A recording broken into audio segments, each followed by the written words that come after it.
Habari ndugu msikilizaji, karibu tena katika kipindi changu hiki cha mahusiano ya ndoa. Leo nataka nizungumzie kazi ya ulimi katika tendo la ndoa. Tumia ulimi wako kulamba sehemu ya shingo yake kwa kutekenya kwa mahaba, kwa kufanya mduara wa kuilamba kwa mahaba shingo yake. Fanya hayo huku umemkumbatia mke wako kwa mahaba na matiti yake yakiwa kifuani mwako. Yameandaliwa kwa mahaba na msisimuko maridhawa kwa ajili yako.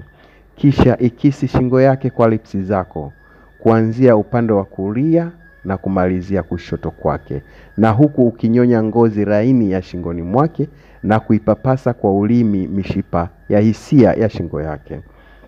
Kwa kufanya hivyo, atasisimuka kwa mahaba na litarejea jicho lake na kusisimuka mwili wake na kukua hamu yake.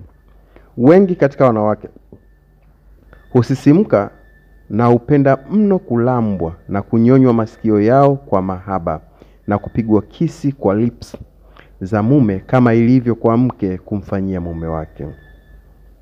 Hapa kama ni mume au mke, anza kumnongoneza mwenzi wako kwa sauti yenye mahaba yenye kuleta msisimko haswa na hamu ya mwili, na kuanza kulinyonya sikio kwa upande wa nje kwa mahaba, na baadaye kuingiza ulimi sehemu ya ndani ya sikio. Usafi pia ni muhimu. Kwa kufanya hivyo, kunampa msisimko mzito na atakuwa hoi, taabani, na halitatulia jicho lake kwa ule utamu na ladha ya raha aisikiayo mwilini mwake.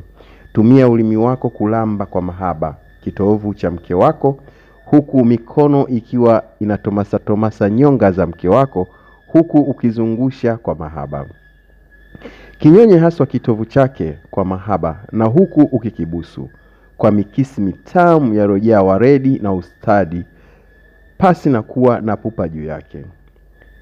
Kisi haswa huku mikono ikiwa inauchambua mwili wa mke wako haswa na kuutomasa kwa kuzichezea nyonga zake za kiuno mke wako, huku ulimi ukiwa unaendelea kuzilamba sehemu za kitovu chake kwenda katika matokeo ya matiti ya mke wako, na kunyonya na kuulamba kwenye maoteo na pachipachi za matiti ya mke wako. Jambo hilo litampagawisha mke wako na kuziteka fahamu zake na kuzikuza hisia zake na kuyashusha maji yake, na kumpa msisimko wa hali ya juu wenye kufuatiwa na sauti yenye maguno ya kimahaba.